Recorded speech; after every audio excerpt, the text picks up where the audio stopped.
Okay, bud.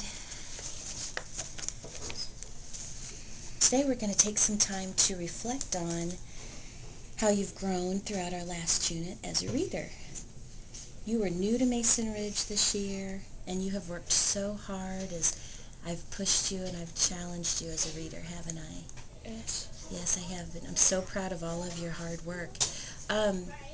On this last assessment, um, we noticed that we've been working on synthesizing. How would you describe what synthesizing is? You talk and I'm going to grab something for you. How would you describe that? Well, synthesize is like If you had to put if you, um, well, like if you think something was something, or if you think about something, if you think it's wrong, or if you think about something, and then like if you finish like a story of the book, you change your mind and you think, I used to think that blah blah blah, and now I think that. Okay. I know we shared a book together as a class, our interactive read aloud. We read the book Flipped. Can you give me an example of how your thinking changed as we were reading that story about maybe Bryce or Juliana? I used to think that Bryce was used to try to hurt people, but now I think that he's trying to help people now, and now like will be polite. Okay. How did that impact you as a person?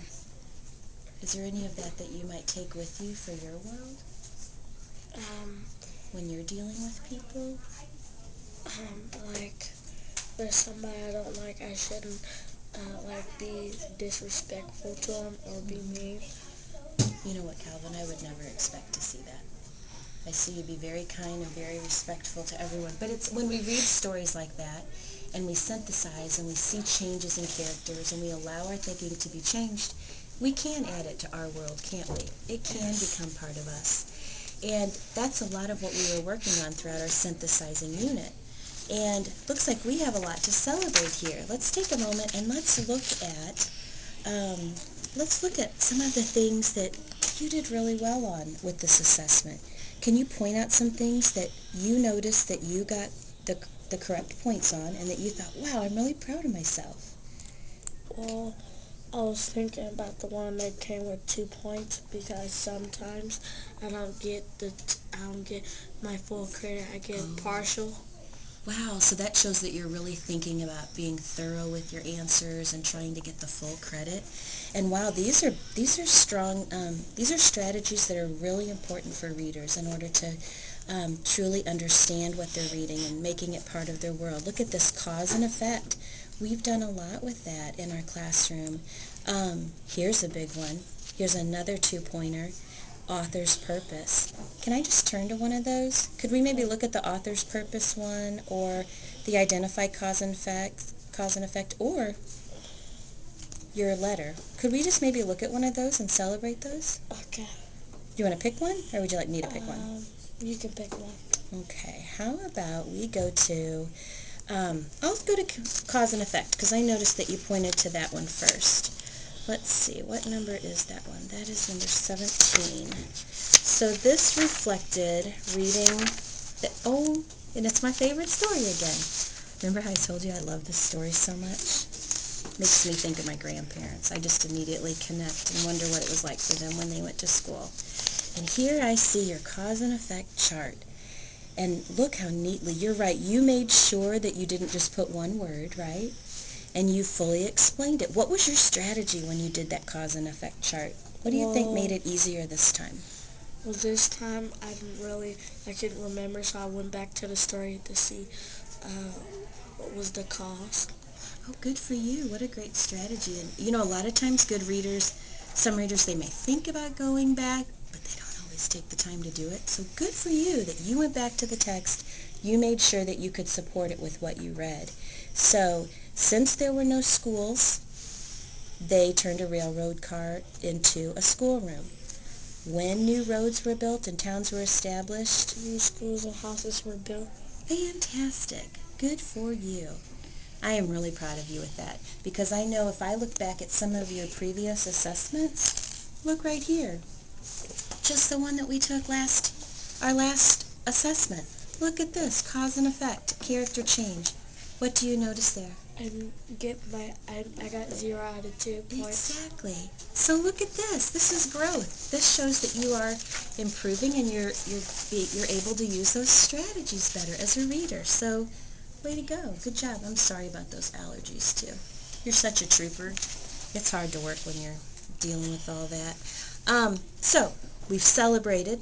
Look at all these things. That's awesome.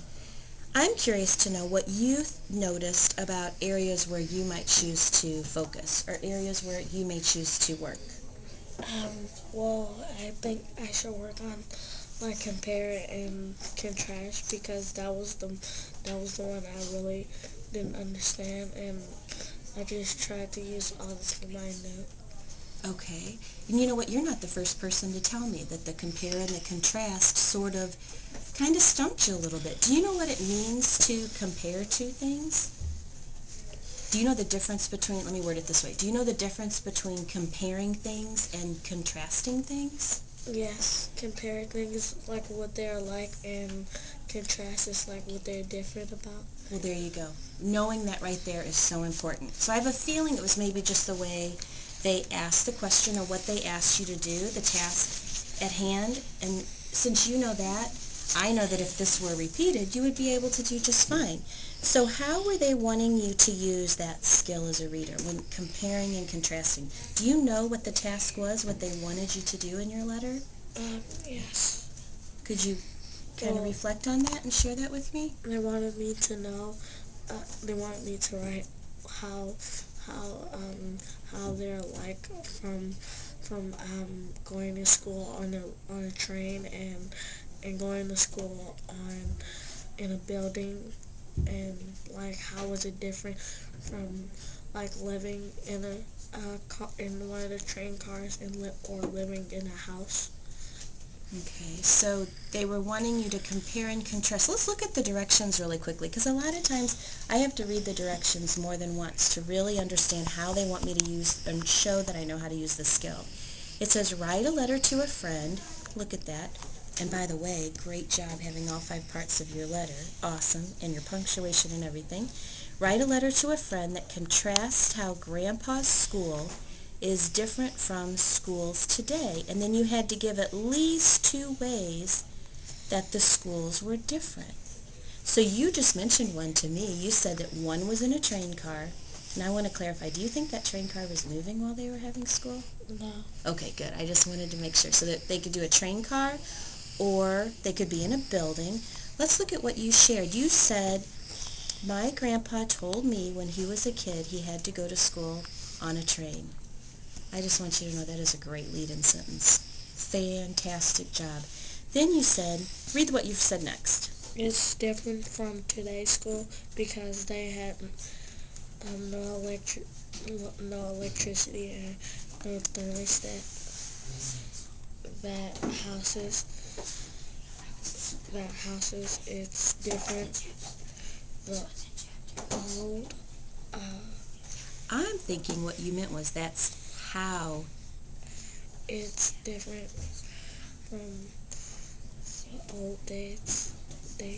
Now right away I see something that I bet if you would have done, maybe you would have been able to make sure that that made a little bit more sense. What do you think you might want to have done after you wrote that letter? Before you turned it in and said, I'm all finished, what might you have wanted to do there? I could have finished my sentence, and then after How? Go ahead. I'm sorry that I interrupted. Go ahead. finish my sentence and mark a punctuation. Okay. And in order to finish it, to make sure that it was finished, what might you have to do with your letter? How would you know if it was finished or not? I would have to read it over again to see what it makes sense. Yeah, there you go. I think that's the biggie right here. If you would have reread your letter to yourself as if the letter were to you, you might have realized, oh, wait a second. I know what I'm trying to say here, but it's not as clear, right? So that's a strategy that we could take right there. Now, do you understand why you didn't get the full credit on the contrasting? Yes. For instance, when you said because they had no electricity, how did that make their school different than our school? Well, because we have light and, well, they had, I think, candles. Okay, there's an excellent example. Now I'm getting the sniffles with you. That's an excellent example. So there you would say, because they had no electricity, and we do have electricity at our school. And then you said a thermostat. What were you thinking about when you said a thermostat? Well, because people have thermostats to, like, if they want, like, AC or heat. Okay, so we get to decide what temperature we want our school to be? Did they get to decide in the train car? No. Do you remember what it said about what it felt like in the train car? No. If it was really cold outside, then it was like, Snowing. right, so how do you think it felt in their train car? Really cold. It probably was really cold, and if it was really hot outside, could they turn on the air conditioning? No. No, so that's another way that our schools are very different.